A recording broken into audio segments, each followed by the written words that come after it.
बिस्मिल्लाहिर्रहमानिर्रहीम। अस्सलाम वालेकुम students, welcome back to my channel all about maths with Sehar. आज की वीडियो क्लास 8 के लिए है। चैप्टर 5 है पॉलिनोमियल्स एंड एक्सरसाइज 5.2 है। तो क्वेश्चन इसका सेकंड स्टार्ट करते हैं। बच्चों ने मुझे इंस्टाग्राम और टिकटॉक पे फॉलो नहीं किया, मैं डिस्क्रिप्शन में उनका लिंक दे दूंगी, तो जल्दी से जाके मुझे फॉलो करते हैं। Subtract P from Q when. अब यहाँ पे क्या किया हुआ है, पी और क्यू जो है वो कोई से दो पॉलिनोमियल्स हैं और वो गिवन भी हैं आप, और हमने क्या करना है, सब्ट्रैक्ट करना है पी फ्रॉम क्यू, यानी कि क्यू में से हमने पी को माइनस करना है। अब इस चीज़ को समझना आपका ज़रूरी है कि हमने किसको किस में से माइनस करना है। तो जब आती है ना बात के सब्ट्रैक्ट समथिंग फ्रॉम सम, तो फिर हम क्या करते हैं, जिसमें से फ्रॉम के बाद वाली वैल्यू को हम ऊपर लिखते हैं और जो हमारे पास पी होता है हम उसको क्या करते हैं, नीचे लिख देते हैं। अच्छा, अब हम क्या करेंगे, हम क्यू को ऊपर लिखेंगे क्योंकि यहाँ पे लिखा हुआ है फ्रॉम क्यू। तो जब हम बात करते हैं ना सब्ट्रैक्ट 6 फ्रॉम 10, तो हम 10 को ऊपर लिखते हैं और 6 को नीचे लिखते हैं। फ्रॉम के बाद वाली वैल्यू को हम हमेशा ऊपर लिखेंगे। तो क्यू को हम सबसे पहले ऊपर लिख लेते हैं, फिर पी को हम लिखेंगे। अच्छा, यहाँ पे मैं क्या करने लगी हूँ, क्यू को अरेंजमेंट के अकॉर्डिंग करने लगी हूँ। यहाँ पे आपने क्या करना है, 4x स्क्वायर, x की जो हाईएस्ट पावर है आपने वो पहले लिखनी है, x की 4, उसके बाद कौन सी आती है 3, तो आपने उसको भी नीचे एज इट इज लिख देना है। अरेंजमेंट के अकॉर्डिंग आप इसको करेंगे, ठीक है। अगर आप अरेंजमेंट में नहीं करते तो आपकी नेक्स्ट पे जाके जो है वो मिस्टेक हो सकती है। तो इसलिए आपने क्या करना है, सबसे पहले देखना है कि x की पावर क्या है, हाईएस्ट पावर 4 है, तो आपने पहले वो वाली सारी टर्म लिख लेनी है। फिर x की पावर, फिर कौन सी पावर आती है 3, यानी कि 4 के बाद आती है 3, तो आपने 3 वाली टर्म लिख देनी है। फिर आती है 2, तो 2x2, यानी कि जो सारी टर्म है आपने वो उठा के लिख देनी है अरेंजमेंट के अकॉर्डिंग। इतना काम हमारे पास हो गया 3 वाली वैल्यू का। अब 2 के बाद कौन सी वैल्यू आती है 1, तो x की पावर 1 है, तो हम लिखेंगे यहाँ पे सारी टर्म माइनस x1 प्लस 1 जो है वो कांस्टेंट है। अब यहाँ पे कुछ बच्चे समझेंगे कि ये इसकी तो पावर कोई भी नहीं है, लेकिन इसकी पावर यहाँ पे x की पावर 0 मौजूद होती है। जब हमारे पास कोई भी कांस्टेंट हो तो वहाँ पे वेरिएबल कुछ ना कुछ एग्जिस्ट कर रहा होता है विद पावर 0। अब हम सेकेंड वाली वैल्यू को नीचे लिख लेते हैं, 3x4 के नीचे हम x4 के नीचे हम उसी की वैल्यू को लिखेंगे, यानी कि सेम टर्म हमने उठा के लिख देनी है। अब यहाँ पे x3 है, तो इसका मतलब मैं इसके नीचे इसको एज इट इज लिख सकती हूँ। फिर स्केयर है, तो ये वाली वैल्यू स्केयर के नीचे आ जाएगी सारी टर्म के साथ, माइनस x। अब देखिए ऊपर वाली टर्म में से कांस्टेंट नहीं है, तो इसका मतलब ये है कि हम कांस्टेंट नहीं लिखेंगे। अब सब्ट्रैक्ट की जब बात आती है तो हम क्या करते हैं, पॉलिनोमियल्स में आपने याद रखना है कि जब हम सब्ट्रैक्ट करते हैं तो नीचे वाली जो सब्ट्रैक्ट हो रहा होता है तो उसके सारे साइन ऑपोजिट कर देते हैं। ये बात आपने अपने माइंड में बिठा लेनी है। जहाँ यहाँ पे कुछ नहीं है तो प्लस, तो ये हो गया हमारे पास माइनस, ये ऑपोजिट हो गया। प्लस है तो माइनस, प्लस है तो माइनस, माइनस है तो प्लस। अब यहाँ पे कोई भी आपको कोफिशिएंट, कोई कांस्टेंट कुछ भी नजर नहीं आ रहा, तो इसलिए आप इसका ऐसे कंसीडर नहीं कर सकते कि इसका साइन चेंज होगा। आपने इसको एज इट इज रहने देना है और ये नीचे एज इट इज आ जाएगा। अच्छा, अब आपने करना क्या है, ये जो आप अभी अभी साइंस लेके आए हैं इनको आपने हाईलाइट कर लेना है और आपने फर्दर यूज भी यही करने हैं, ठीक है। जो आपने इग्नोर कर दिए, जिनको हमने चेंज किया, उनको यूज करना भी नहीं है। तो हम यहाँ से स्टार्ट करते हैं, जैसे +1 कोई कॉन्स्टेंट नहीं, तो +1 एज इट इज नीचे आ जाएगा। अब हम इनको देखते हैं माइनस प्लस, इसको आपने भूल जाना है कि ये कोई साइन है, तो जो हमने हाईलाइट किया उनको आपने क्या करना है, उनको सॉल्व करना है। माइनस प्लस माइनस, वैल्यूज बिल्कुल सेम है तो ये आपस में कट हो गई। यहाँ तो 1 में से 1 निकालो तो 0 आ जाता है, बट मैंने इसको यहाँ पे डायरेक्टली कट कर दिया। इसी तरीके से प्लस माइनस माइनस बिल्कुल सेम वैल्यूज हैं, ये भी आपस में क्या हो जाएंगी, फिनिश हो जाएंगी। नेक्स्ट प्लस माइनस माइनस, यहाँ पे कोई कोफिशिएंट नहीं है तो 1 एग्जिस्ट करता है, तो minus plus, plus minus minus, 5 में से 1 निकाला 4। पावर जो है वो हमारी x की एज इट इज़ रहेगी, क्योंकि एडिशन में और सब्ट्रैक्शन में हम इनकी पावर्स को कुछ भी नहीं करते, एज इट इज़ नीचे लिख देते हैं। एंड साइन आएगा बड़ी वैल्यू का जो कि 5 के साथ नेगेटिव है।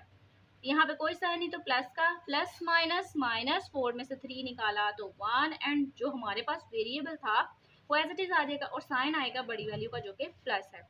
तो अगर मैं इसको सिंप्लीफाई करूँ तो हमारा आंसर आ जाएगा x4 माइनस 4x3 प्लस 1। अच्छा जी, जो हमारे पास सेकंड पार्ट है उसको देख लेते हैं। अब हमने करना क्या है, स्टेटमेंट हमने यही लेनी है हर एक पार्ट के लिए, सब्ट्रैक्ट p फ्रॉम q। तो p को आपने क्या करना है, बाद में लिखना है, और q को आप पहले लिखेंगे। यहाँ पे ना आप थोड़ा सा इसको लिख भी ले कि q एंड p, ठीक है ना, ताकि आपको पता चले कि हमने कौन सी वैल्यू पहले लिखी है q की। तो हमने क्या करना है, सबसे पहले q की वैल्यू लिखनी है। अच्छा, यहाँ पे क्यू की वैल्यू में कोई पावर नहीं है, वेरिएबल जो है वो बिल्कुल अलग से हैं, इसलिए आपने इनको एज इट इज़ रहने देना है, ठीक है। लेकिन जो हम पी की वैल्यू लिखेंगे उसको अरेंजमेंट करेंगे अकॉर्डिंग टू दिस। तो पी को हमने लिखना है, तो सबसे पहले हम देखते हैं हमारे पास कौन सी वैल्यू है, तो देख लेते हैं पी को।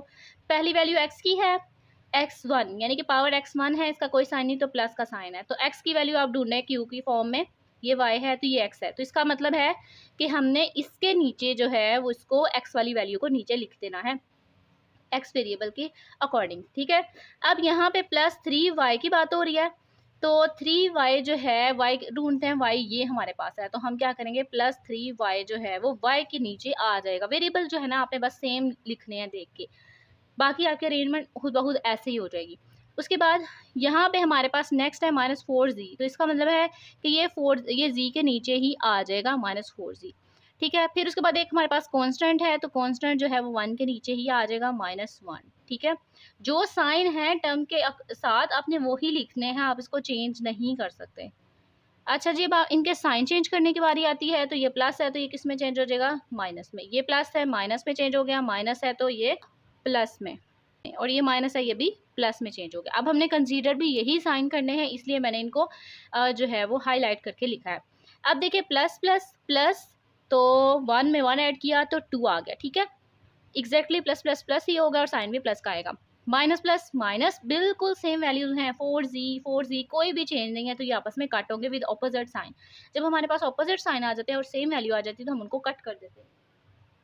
प्लस माइनस माइनस, 3 में से 2 निकाला तो 1, और वेरिएबल एज इट इज, और साइन जो है वो बड़ी वैल्यू का आएगा। अब देखो 3 है ना बड़ी वैल्यू, तो उसके साथ प्लस है तो यहाँ पे प्लस आ जाएगा। यहाँ पे कोई साइन नहीं तो प्लस का साइन, प्लस माइनस माइनस, 3 में से 2 को निकाला 1, y एज इट इज, और साइन हम बड़ी वैल्यू का नेगेटिव लगाएंगे। इसको सिंप्लीफाई अगर हम करें तो 1 को मैं फिनिश कर रही हूँ, y प्लस एक्स प्लस 2, और अगर मैं x को पहले लेके आना चाहूँ अकॉर्डिंग टू अल्फाबेट, तो ये हमारे पास जो है वो x minus y plus 2 answer आ जाएगा। अच्छा जी, थर्ड पार्ट भी हमारे पास सेम ऐसे ही है, तो हमने क्या करना है बस वेरिएबल्स को अरेंज करके लिखना है। अब हमने क्या करना है सब्ट्रैक्ट p फ्रॉम q, तो q पहले लिखेंगे, तो q की वैल्यू को मैं पहले लिख लेती हूँ।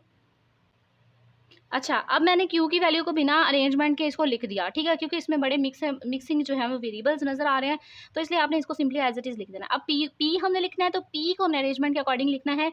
अब देखा जाए तो हमारे पास a क्यूब है, तो a क्यूब जो है वो a क्यूब के नीचे आ जाएगा, a स्क्वायर b, यानी कि a स्क्वायर और b1 जो है वो इसके आ जाएगा नीचे a स्क्वायर b के।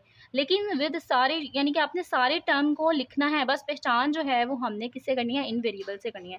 a1 एंड b स्क्वायर, तो a1 एंड b स्क्वायर, तो ये 3ab स्क्वायर जो है वो 3ab के स्क्वायर के नीचे आ जाएगा, प्लस b क्यूब, तो plus b cube b cube के नीचे आ जाएगा। अब मैं इनके सारे साइन ऑपोजिट कर देती हूँ, यहाँ पे कोई साइन नहीं तो प्लस का ये चेंज हो गया माइनस में, ये प्लस है माइनस में, माइनस में, माइनस में, ठीक है। तो अब हम इनको सॉल्व करने की कोशिश करते हैं। अब देखिए माइनस माइनस वैल्यूज हैं, प्लस वैल्यूज जो हैं वो हमारी होंगी प्लस, लेकिन साइन आएगा माइनस का, तो यहाँ पे कोई कोफिशिएंट नहीं, तो 1 1 1 1 मिलके हो जाएगा 2 and b cube as it is, ठीक है। तो माइनस माइनस प्लस, 1 और 1 ऐड किया तो 2, साइन आएगा माइनस का, प्लस माइनस माइनस, देखिए ऑपोजिट साइन आ गए हैं और सेम वैल्यू आ गई है, तो ये दोनों कट हो जाएंगे। इसी तरीके से नेक्स्ट हम देखते हैं, माइनस माइनस वैल्यूज होंगी प्लस, लेकिन साइन आएगा माइनस का, 3 में 2 ऐड किया तो 5a स्क्वायर b, ठीक है। जो हमारे वेरिएबल्स हैं वो एज इट इज रहेंगे। अब ये प्लस है, ये माइनस का, ये भी फिनिश हो जाएगा। अब यहाँ पे कुछ बच्चे ये क्वेश्चन करेंगे कि माइनस माइनस प्लस होता है, तो आपने साइन क्यों माइनस का लगाया। वो जो माइनस माइनस एग्जैक्टली जो है प्लस आ जाता है, वो मल्टीप्लिकेशन में आता है, ठीक है। लेट करें ये अगर मल्टीप्लाई हो रहे होते हैं तो माइनस इसके साथ भी दोनों मिलकर क्या हो जाते हैं, प्लस हो जाते हैं। बट यहाँ पे कुछ रूल ऐसा है एडिशन का कि जब हमारे पास दोनों सेम वैल्यूज आ जाती हैं, सेम साइन आ जाते हैं, तो हम क्या करते हैं वैल्यूज को ऐड कर देते हैं, ठीक है, और साइन जो है वो दोनों का इकट्ठा एक ही रख लेते हैं, ठीक है ना। तो ये हमारे पास जो है रूल है। अगर मैं इसको सिंपल लिखूँ तो हमारे पास ये आंसर आएगा,